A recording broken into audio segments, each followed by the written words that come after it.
श्री परमात्मने नमः। यथार्थ गीता श्रीमद् भगवत गीता अथ सप्तदशो अध्याय।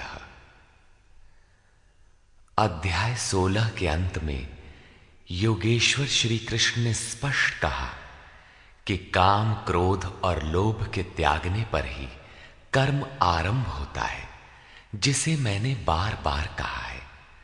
जिस नियत कर्म को बिना किए न सुख, न सिद्धि और न परम गति ही मिलती है।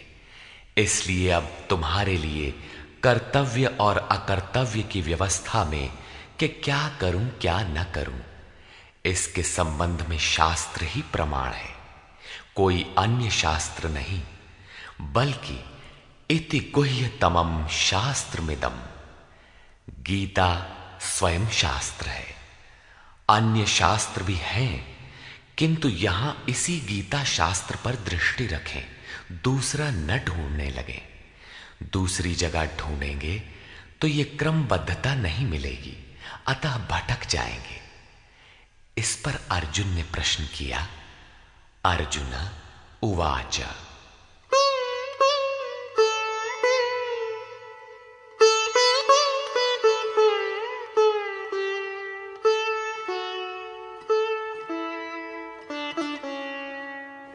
ये शास्त्रविधिमुत्सृज्य यजन्ते श्रद्धयान्विताः तेषां निष्ठा तु का कृष्ण सत्त्वमाहो रजस्तमः।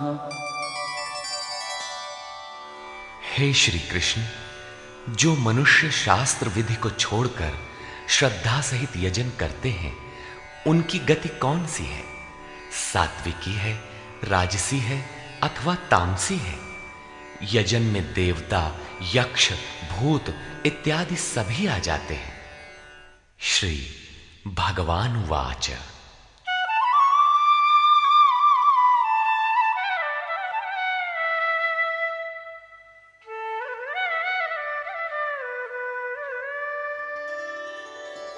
त्रिविधा भवति श्रद्धा देहिनां सा स्वभावजा सात्विकी राजसी चैव तामसी चेति तां शृणु। अध्याय 2 में योगेश्वर ने बताया था कि अर्जुन, इस योग में निर्धारित क्रिया एक ही है। अविवेकियों की बुद्धि अनंत शाखाओं वाली होती है, इसलिए वे अनंत क्रियाओं का विस्तार कर लेते हैं। दिखावटी शोभा युक्त वाणी में उसे व्यक्त भी करते हैं। उनकी वाणी की छाप जिनके चित्त पर पड़ती है अर्जुन, उनकी भी बुद्धि नष्ट हो जाती है, न कि कुछ पाते हैं। ठीक इसी की पुनरावृत्ति यहां पर भी है कि जो शास्त्र विधि मुत्सृज्य, शास्त्र विधि को त्याग कर भजते हैं, उनकी श्रद्धा भी 3 प्रकार की होती है। इस पर श्री कृष्ण ने कहा, मनुष्य की आदत से उत्पन्न हुई वो श्रद्धा सात्विकी, राजसी तथा तामसी ऐसे 3 प्रकार की होती है। उसे तुम मुझसे सुन। मनुष्य के हृदय में यह श्रद्धा अविरल है।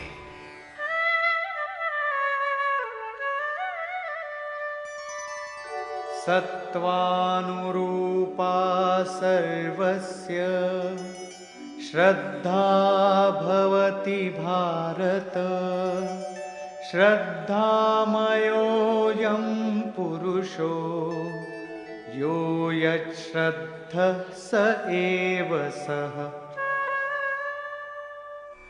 हे भारत, सभी मनुष्यों की श्रद्धा उनके चित्त की वृत्तियों के अनुरूप होती है। ये पुरुष श्रद्धामय है, इसलिए जो पुरुष जैसी श्रद्धा वाला है, वो स्वयं भी वही है। प्रायः लोग पूछते हैं, मैं कौन हूं? कोई कहता है मैं तो आत्मा हूं, किंतु नहीं। यहां योगेश्वर श्री कृष्ण कहते हैं कि जैसी श्रद्धा, जैसी वृत्ति, वैसा पुरुष। गीता योग दर्शन है। महर्षि पतंजलि भी योगी थे, उनका योग दर्शन है। योग है क्या? उन्होंने बताया, योगश्चित्त वृत्ति निरोधा। चित्त की वृत्तियों का सर्वथा रुक जाना योग है। किसी ने परिश्रम करके रोक ही लिया तो लाभ क्या है? तदा दृष्टुः स्वरूपे वस्थानम। उस समय ये दृष्टा जीवात्मा अपने ही शाश्वत स्वरूप में स्थित हो जाता है। क्या स्थित होने से पूर्व ये मलिन था? पतंजलि कहते हैं, वृत्ति सारूप्य मित्रत्र। दूसरे समय में जैसा वृत्ति का रूप है वैसा ही वो दृष्टा है। यहां योगेश्वर श्री कृष्ण कहते हैं, ये पुरुष श्रद्धामय है, श्रद्धा से ओतप्रोत। कहीं न कहीं श्रद्धा अवश्य होगी, और जैसी श्रद्धा वाला है वो स्वयं भी वही है। जैसी वृत्ति वैसा पुरुष। अब तीनों श्रद्धाओं का विभाजन करते हैं।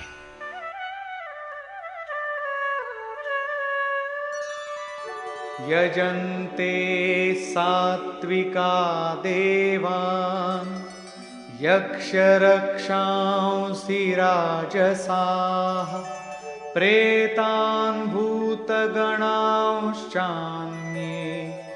यजन्ते तामसा जनाः। उनमें से सात्विक पुरुष देवताओं को पूजते हैं, राजसी पुरुष यक्ष और राक्षसों को पूजते हैं, तथा अन्य तामस पुरुष प्रेत और भूतों को पूजते हैं। वे पूजन में अथक परिश्रम भी करते हैं।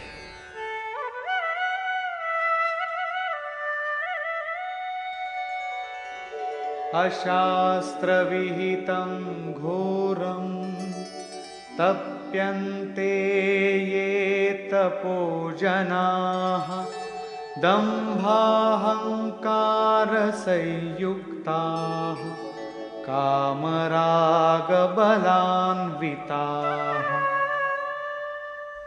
वे मनुष्य शास्त्र विधि से रहित घोर कल्पित अर्थात कल्पित क्रियाएं रचकर तप तपते हैं।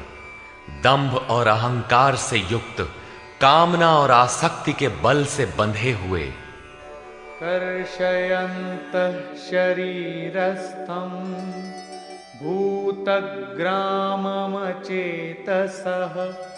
मां चैवान्तः शरीरस्थं तान् विद्यासुरनिश्चयान्। वे शरीर रूप में स्थित भूत समुदाय को और अंतःकरण में स्थित मुझ अंतर्यामी को भी कृश करने वाले हैं, अर्थात दुर्बल करने वाले हैं। आत्मा प्रकृति के दरारों में पड़कर विकारों से दुर्बल और यज्ञ साधनों से सबल होती है। उन अज्ञानियों अर्थात अचेतों को निश्चय ही तू असुर जान, अर्थात वे सब के सब असुर हैं। प्रश्न पूरा हुआ। शास्त्र विधि को त्याग कर भजने वाले सात्विक पुरुष देवताओं को, राजसी पुरुष यक्ष राक्षसों को और तामसी पुरुष भूत प्रेतों को पूजते हैं। केवल पूजते ही नहीं, घोर तप तपते हैं।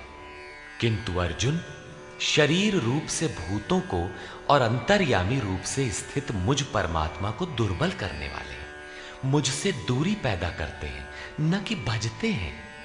उनको तू असुर जान, अर्थात देवताओं को पूजने वाले भी असुर ही हैं। इससे अधिक कोई क्या कहेगा? अतः जिसके ये सभी अंश मात्र हैं, उन मूल एक परमात्मा का भजन करें।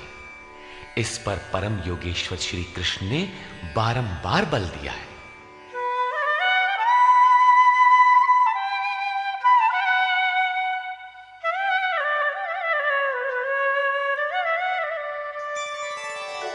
आहारस्त्वपि सर्वस्य त्रिविधो भवति प्रियः यज्ञस्तपस्तथा दानं तेषां भेदमिमं शृणु।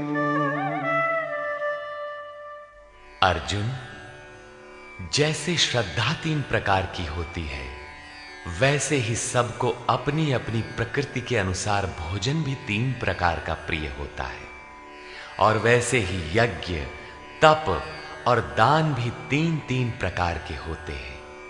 उनके भेद को तू मुझसे सुन। पहले प्रस्तुत है आहार। आयुः सत्त्वबलारोग्य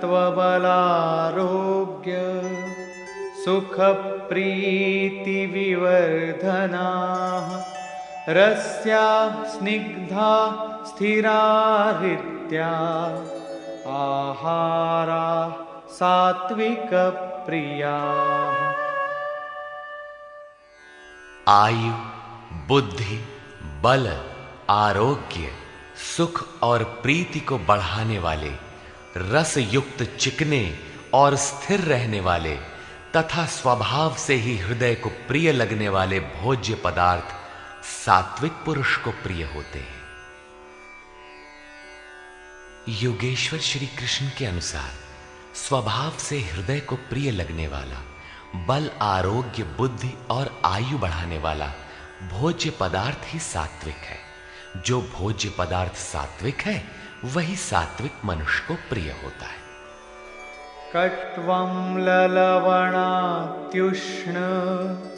तीक्ष्णरूक्षविदाहिनः आहारा राजसस्येष्टा दुःखशोकामयप्रदाः। कड़वे, खट्टे, अधिक नमकीन, अत्यंत गर्म, तीखे, रूखे, दाहकारक और दुख, चिंता तथा रोगों को उत्पन्न करने वाले आहार राजस पुरुष को प्रिय होते हैं।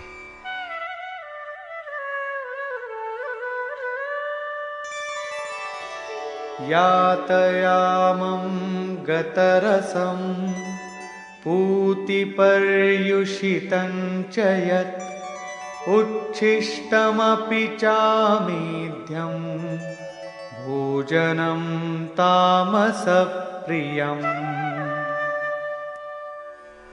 जो भोजन 1 प्रहर अर्थात 3 घंटे से अधिक पहले का बना हुआ है, गत रसम, रस रहित, दुर्गंध युक्त, बासी, उच्छिष्ट अर्थात जूठा और अपवित्र भी है, वो तामस पुरुष को प्रिय होता है। प्रश्न पूरा हुआ। अब प्रस्तुत है यज्ञ।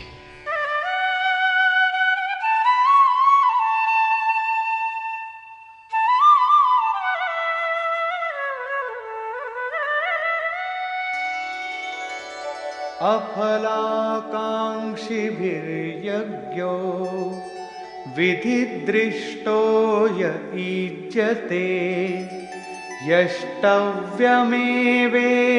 मनः समाधाय स सात्विकः।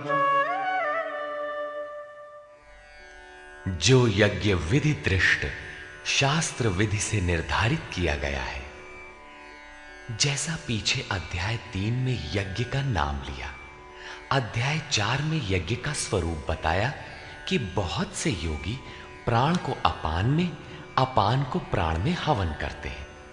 प्राण अपान की गति निरोध कर प्राणों की गति स्थिर कर लेते हैं, संयमाग्नि में हवन करते हैं। इस प्रकार यज्ञ के 14 सोपान बताए, जो सब के सब ब्रह्म तक की दूरी तय करा देने वाली एक ही क्रिया की ऊंची नीची अवस्थाएं हैं। संक्षेप में यज्ञ चिंतन विशेष की प्रक्रिया का चित्रण है, जिसका परिणाम सनातन ब्रह्म में प्रवेश है, जिसका विधान इस शास्त्र में किया गया है।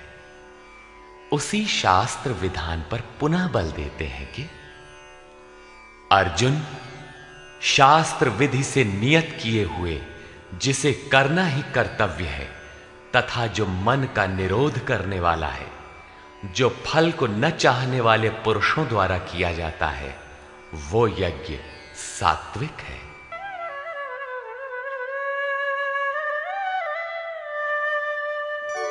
अभिसन्धाय तु फलम् दम्भार्थमपि चैव यत् ईज्जते भरतश्रेष्ठ तं यज्ञं विद्धि राजसम्।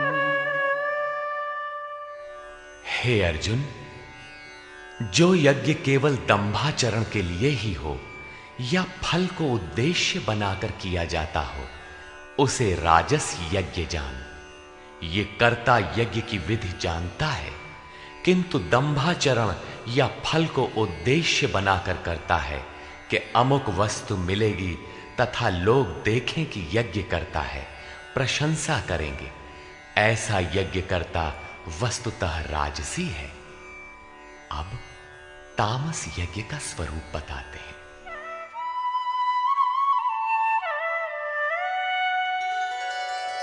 विधिहीनमसृष्टान्नम् मन्त्रहीनमदक्षिणम् श्रद्धाविरहितं यज्ञं तामसं परिचक्षते। जो यज्ञ शास्त्र विधि से रहित है, जो अन्न अर्थात परमात्मा की सृष्टि कर सकने में असमर्थ है, मन को अंतराल में निरुद्ध करने की क्षमता से रहित है, दक्षिणा अर्थात सर्वस्व के समर्पण से रहित है, तथा जो श्रद्धा रहित है, ऐसा यज्ञ तामस यज्ञ कहा जाता है। ऐसा पुरुष वास्तविक यज्ञ को जानता ही नहीं। अब प्रस्तुत है तप।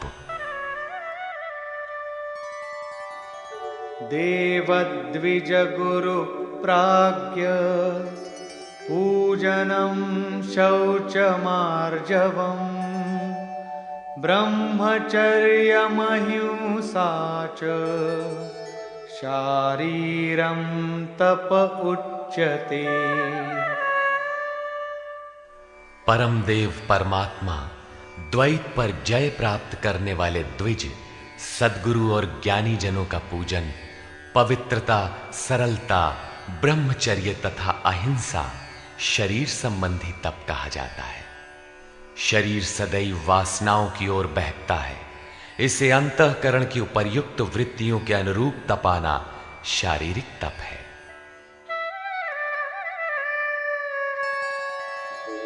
अनुद्वेगकरं वाक्यं सत्यं प्रियहितं च यत् स्वाध्यायाभ्यसनं चैव वाङ्मयं तप उच्यते। उद्वेग न पैदा करने वाला, प्रिय, हितकारक और सत्य भाषण तथा परमात्मा में प्रवेश दिलाने वाले शास्त्रों के चिंतन का अभ्यास, नाम जप, ये वाणी संबंधी तप कहा जाता है। वाणी विषयोन्मुख विचारों को भी व्यक्त करती रहती है। इसे उस ओर से समेटकर परम सत्य परमात्मा की दिशा में लगाना वाणी संबंधी तप है। अब मन संबंधी तप देखें।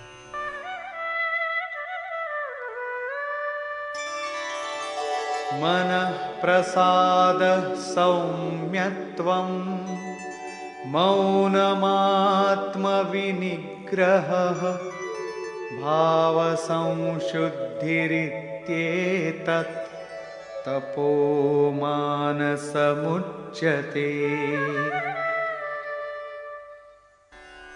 मन की प्रसन्नता, सौम्य भाव, मौन अर्थात इष्ट के अतिरिक्त अन्य विषयों का स्मरण भी ना हो, मन का निरोध, अंतःकरण की सर्वथा पवित्रता, ये मन संबंधी तप कहा जाता है। उपर्युक्त तीनों अर्थात शरीर, वाणी और मन का तप मिलाकर एक सात्विक तप है।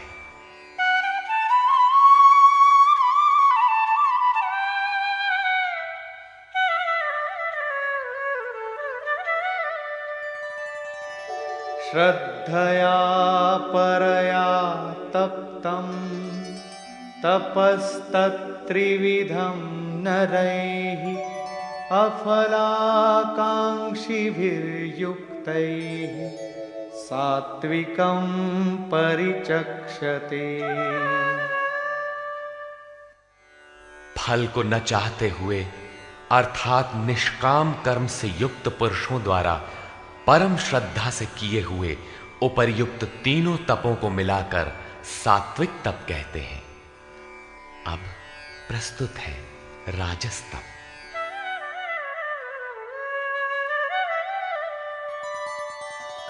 सत्कारमान पूजार्थं तपोदम्भेन चैव यत् क्रियते तदिह प्रोक्तं राजसं चलमध्रुवम्।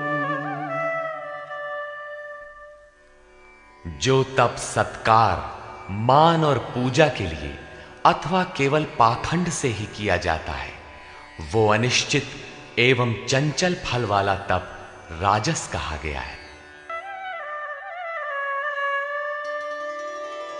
मूढ़ग्राहेणात्मनो यत् पीडया क्रियते तपः परस्योत्सादनार्थं वा तत्तामसमुदाहृतम्।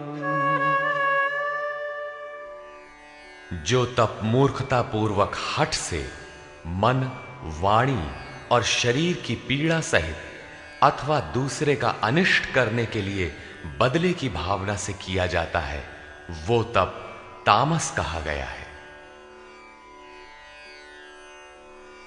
इस प्रकार सात्विक तप में शरीर, मन और वाणी को मात्र इष्ट के अनुरूप ढालना है। राजस तप में तप की क्रिया वही है, किंतु दंभ मान सम्मान की इच्छा से तपते हैं। प्रायः महात्मा लोग घर बार छोड़ने के बाद भी इस विकार के शिकार हो जाते हैं। और तीसरा तामसी तप अविधि पूर्वक होता है, दूसरों को पीड़ा पहुंचाने के दृष्टिकोण से होता है। अब प्रस्तुत है दान।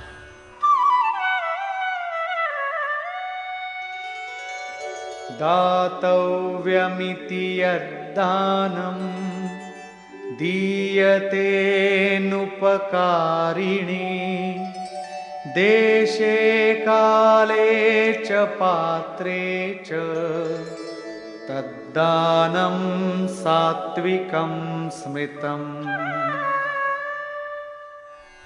दान देना ही कर्तव्य है। इस भाव से जो दान देश अर्थात स्थान, काल अर्थात समयानुकूल और सत्य पात्र के प्राप्त होने पर बदले में उपकार की भावना से रहित होकर दिया जाता है, वो दान सात्विक कहा गया है। यत्तु प्रत्युपकारार्थं फलमुद्दिश्य वा पुनः दीयते च परिक्लिष्टं तद्दानं राजसं स्मृतम्। जो दान क्लेश पूर्वक अर्थात जो देते नहीं बनता लेकिन देना पड़ रहा है तथा प्रत्युपकार की भावना से ये करूंगा तो ये मिलेगा अथवा फल को उद्देश्य बनाकर फिर दिया जाता है, वो दान राजस कहा गया है।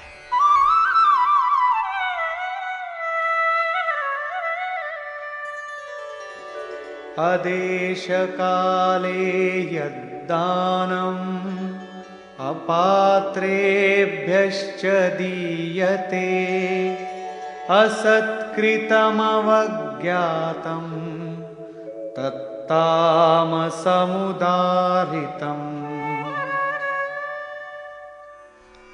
जो दान बिना सत्कार किए अथवा तिरस्कार पूर्वक झिड़क कर अयोग्य देश काल में अनाधिकारियों को दिया जाता है, वो दान तामस कहा गया है। पूज्य महाराज जी कहा करते थे, हो कुपात्र को दान देने से दाता नष्ट हो जाता है। ठीक इसी प्रकार श्री कृष्ण का कहना है कि दान देना ही कर्तव्य है। देश काल और पात्र के प्राप्त होने पर बदले में उपकार न चाहने की भावना से उदारता के साथ दिया जाने वाला दान सात्विक है। कठिनाई से निकलने वाला बदले में फल की भावना से दिया जाने वाला दान राजस है, और बिना सत्कार के झिड़कियों के साथ प्रतिकूल देश काल में कुपात्र को दिया जाने वाला दान तामस है, लेकिन है दान ही। किंतु जो देह गेह इत्यादि सबके ममत्व को त्याग कर एकमात्र इष्ट पर ही निर्भर है, उसके लिए दान का विधान इससे और उन्नत है, और वो है सर्वस्व का समर्पण, संपूर्ण वासनाओं से हटकर मन का समर्पण। जैसा कि श्री कृष्ण ने कहा है,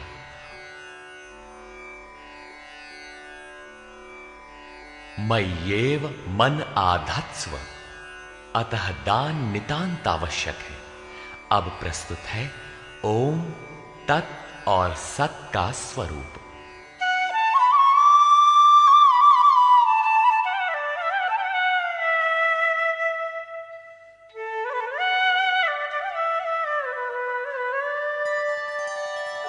ॐ तत्सदिति निर्देशो ब्रह्मणः त्रिविधः स्मृतः ब्राह्मणास्तेन वेदाश्च यज्ञाश्च विहिताः पुरा। अर्जुन, ओम तत् और सत ऐसा 3 प्रकार का नाम ब्रह्मणः निर्देशः स्मृतः ब्रह्म का निर्देश करता है, स्मृति दिलाता है, संकेत करता है और ब्रह्म का परिचायक है। उसी से पुरा पूर्व में अर्थात आरंभ में ब्राह्मण वेद और यज्ञादि रचे गए हैं, अर्थात ब्राह्मण यज्ञ और वेद ओम से पैदा होते हैं। ये योग जन्य है, जन्मना नहीं। ओम के सतत चिंतन से ही इनकी उत्पत्ति है और कोई तरीका नहीं है।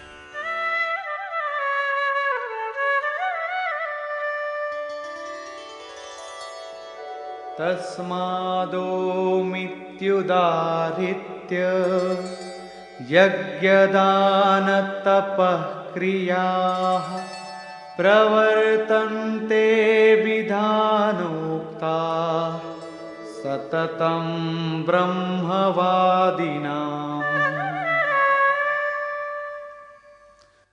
इसलिए ब्रह्म का कथन करने वाले पुरुषों की शास्त्र विधि से नियत की हुई यज्ञ, दान और तप क्रियाएं निरंतर ओम इस नाम को उच्चारण करके ही की जाती है, जिसमें उस ब्रह्म का स्मरण हो जाए।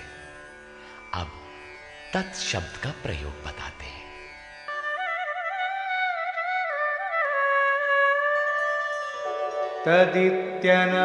तदित्यनभिसन्धाय फलं यज्ञतपः क्रियाः दानक्रियाश्च विविधाः क्रियन्ते मोक्षकांक्षिभिः।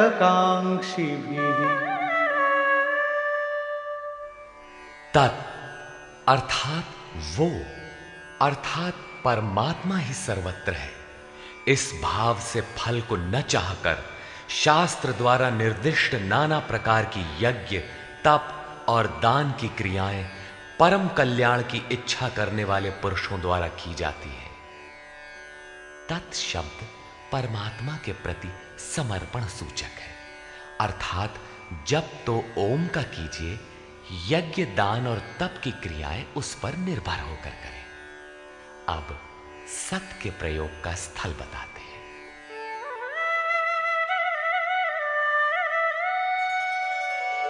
सद्भावे साधुभावे च सदित्येतत् प्रयुज्यते प्रशस्ते कर्मणि तथा सच्छब्दः पार्थ युज्यते। गीता के आरंभ में ही अर्जुन ने प्रश्न खड़ा किया था कि कुल धर्म ही शाश्वत है, सत्य है। तो श्री कृष्ण ने कहा, अर्जुन, तुझे यह अज्ञान कहां से उत्पन्न हुआ? सत वस्तु का तीनों कालों में कभी अभाव नहीं होता, उसे मिटाया नहीं जा सकता। और असत वस्तु का तीनों कालों में अस्तित्व नहीं है, उसे रोका नहीं जा सकता। वस्तुतः वो कौन सी वस्तु है जिसका तीनों कालों में अभाव नहीं है? और वो असत वस्तु है क्या जिसका अस्तित्व नहीं? तो बताया, ये आत्मा ही सत्य है और भूतादिकों के समस्त शरीर नाशवान है। आत्मा सनातन है, अव्यक्त है, शाश्वत और अमृत स्वरूप है। यही परम सत्य है। सत, ऐसे परमात्मा का ये नाम सद्भावे, सत्य के प्रति और साधु भाव में प्रयोग किया जाता है। और हे पार्थ, जब कर्म सांगो पांग भली प्रकार होने लगे, तब सत शब्द का प्रयोग किया जाता है। सत का अर्थ ये नहीं है कि ये वस्तुएं हमारी हैं। जब शरीर ही हमारा नहीं है, तो इसके उपभोग में आने वाली वस्तुएं हमारी कब है? ये सत नहीं है। सत का प्रयोग केवल एक दिशा में किया जाता है। सद्भाव में आत्मा ही परम सत्य है। इस सत्य के प्रति भाव हो, उसे साधने के लिए साधु भाव हो और उसकी प्राप्ति कराने वाला कर्म प्रशस्त ढंग से होने लगे, वहीं सत शब्द का प्रयोग किया जाता है। इसी पर योगेश्वर अग्रेतर कहते हैं,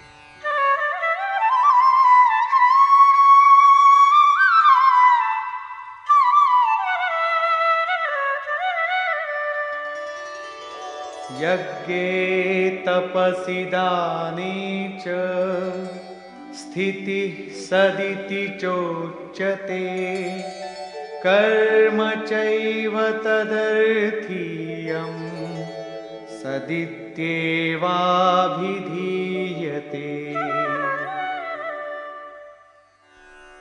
यज्ञ, तप और दान को करने में जो स्थिति मिलती है, वो भी सत है, ऐसा कहा जाता है। तदर्थीयम, उस परमात्मा की प्राप्ति के लिए किया हुआ कर्म ही सत है, ऐसा कहा जाता है। अर्थात उस परमात्मा की प्राप्ति वाला कर्म ही सत है। यज्ञ, दान, तप तो इस कर्म के पूरक हैं। अंत में निर्णय देते हुए कहते हैं कि इन सब के लिए श्रद्धा आवश्यक है।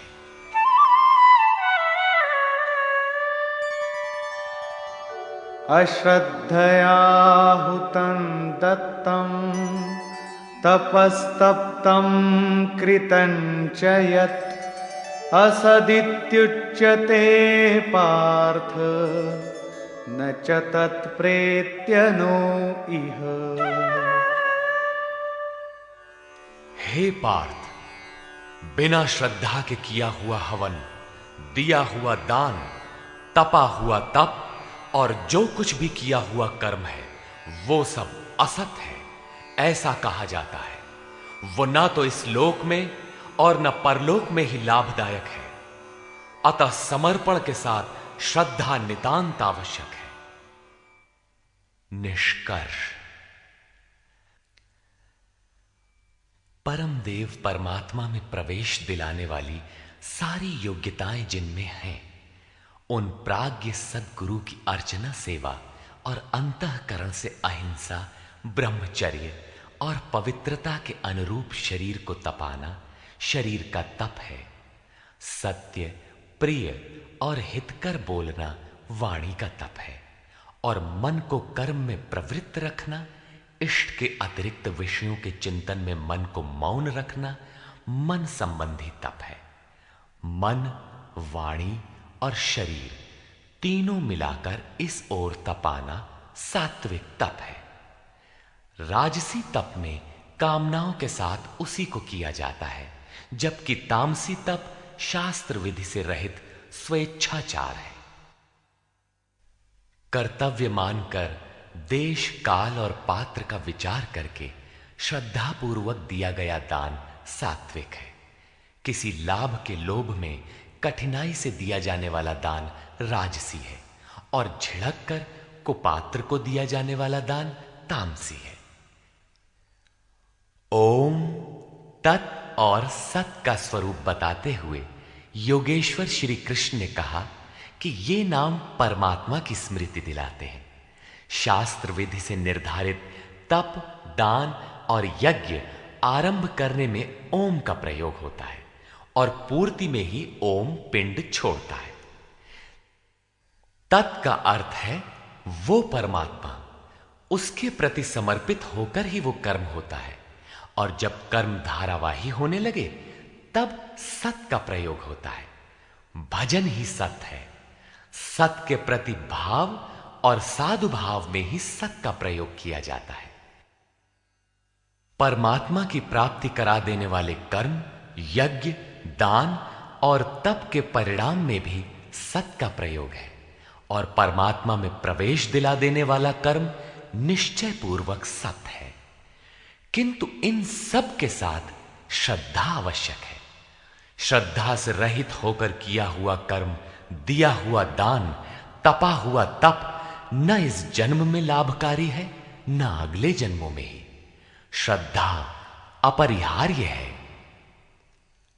संपूर्ण अध्याय में श्रद्धा पर प्रकाश डाला गया और अंत में ओम, तत् और सत की विशद व्याख्या प्रस्तुत की गई, जो गीता के श्लोकों में पहली बार आया है।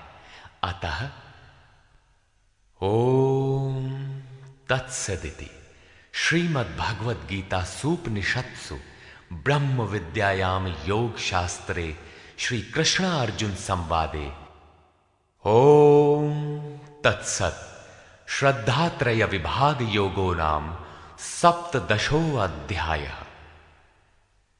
इस प्रकार स्वामी अड़गड़ानंद कृत श्रीमद् भगवद गीता के भाष्य यथार्थ गीता का 17वां अध्याय पूर्ण होता है। हरि ओम तत्सत्।